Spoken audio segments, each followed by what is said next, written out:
BJP के बाद अब कांग्रेस ने कराई बीजेपी के लोगों के खिलाफ एफआईआर, लेकिन अज्ञात शासकीय कार्य में बाधा की एफआईआर पुलिस दर्ज कर रही है।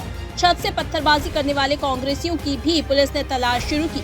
बीजेपी की एफआईआर के बाद कांग्रेस शहर अध्यक्ष चिंटू चौक से पहुंचे थे पंडरीनाथ थाने एफआईआर कराने। पुलिस ने अज्ञात आरोपियों के खिलाफ एफआईआर की। Additional CP law and order Amit Singh ने बताया, बीजेपी की ओर से 20 पर नामजद एफआईआर की गई है, वहीं कांग्रेस ने अज्ञात में एफआईआर दर्ज कराई है। एक एफआईआर पुलिस शासकीय कार्य में बाधा की भी दर्ज कर रही है।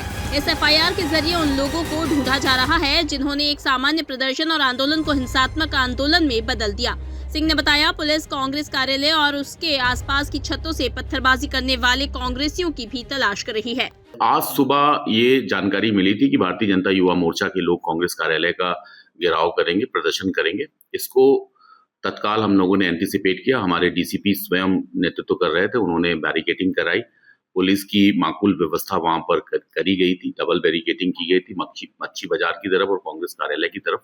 और बाकायदा जो वरिष्ठ अधिकारी थे, डीसीपी रैंक ऑफिसर वहां पर उपस्थित थे। 3 से ज्यादा डीएसपी रैंक के ऑफिसर थे और लगभग आधा दर्जन टीआई रैंक के ऑफिसर थे। ये दोनों जो प्रदर्शन था वो शांतिपूर्वक होना था और बाकायदा लोकतांत्रिक तरीके से होना था। लेकिन जब मच्छी बाजार से बीजेपी के लोग कांग्रेस कार्यालय की ओर बढ़े तो इनमें आपस में नारेबाजी होने लगी, नारों का एक्सचेंज हुआ और इसी क्रम में किसी ने भरी पानी की बोतल जो है वो एक दूसरे पक्ष की ओर फेंकी और उसके बाद पथराव की स्थिति उत्पन्न हुई, जिसमें प्रदर्शनकारी कुछ घायल हुए, कुछ मीडिया कर्मी घायल हुए और 1-2 पुलिस वालों को भी चोटें आई हैं। तत्काल इस पे रिस्पॉन्ड किया गया और तत्काल जो वाटर कैनन से पानी का बौछार मारा गया, लोगों को तितर-बितर किया गया, हल्का सीमित मात्रा में बल प्रयोग किया गया। इसके साथ ही साथ जो पुलिस का अपना टैकल करने का, क्राउड मैनेजमेंट करने का तरीका है, उसको डीसीपी के नेतृत्व में बाखूबी वहां पर किया गया और जल्दी इनको डिस्पर्स कर दिया गया। उसके बाद पंडरीनाथ थाने पे जाके बीजेपी के लोगों ने एफआईआर दर्ज करवाया है। वहां पर बिंदु चौहान करके एक महिला कार्यकर्ता है, उनको मुंह पे, फेस पे गंभीर चोटें आई हैं, उस पे एफआईआर दर्ज की गई है। फिर उसके बाद कांग्रेस के लोग आए हैं चिंटू चौकसे के नेतृत्व में, वहां भी एफआईआर दर्ज कराई गई है।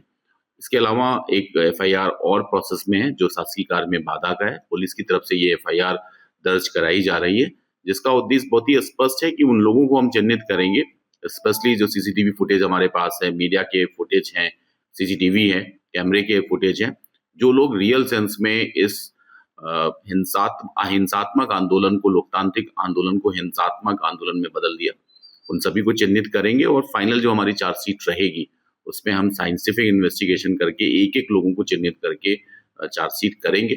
इसके अलावा ये भी सूचना मिली कि कांग्रेस के लोग जो हैं वो छतों पर चढ़कर उन्होंने पथराव किया है टारगेटेड।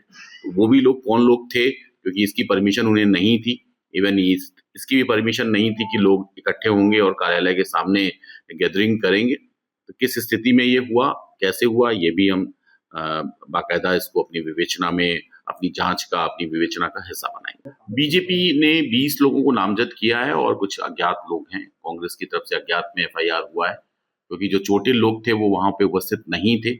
ऐसी स्थिति में नामजद करना गलत होता, कानूनी दृष्टिकोण से उचित नहीं था। हमारे जो अधिकारी थे उन्होंने उनको कन्विंस किया। हम सीसीटीवी फुटेज देखेंगे, जो लोग घायल हैं उनका बयान लेंगे, उसके बाद ही हम तय कर पाएंगे कि कौन लोग रियल सेंस में कल्प्रिट हैं और जिन्होंने इस न्यूसेंस को जनरेट किया है। पुलिस में हमारे सब इंस्पेक्टर बघेल को चोटें आई हैं और उनका मुलाहिजा करा लिया गया है। उनकी तरफ से मुकदमा शासकीय कार्य में बाधा का दर्ज होगा। इसके अलावा 223 भी इसमें लगेगी। बिना परमिशन के जो ये प्रदर्शन हुआ है, किसने जो कानून की सीमा है उसको लांघा है, निश्चित तौर पे उनको चिन्हित करके और अग्रिम वैधानिक कार्रवाई की जाए।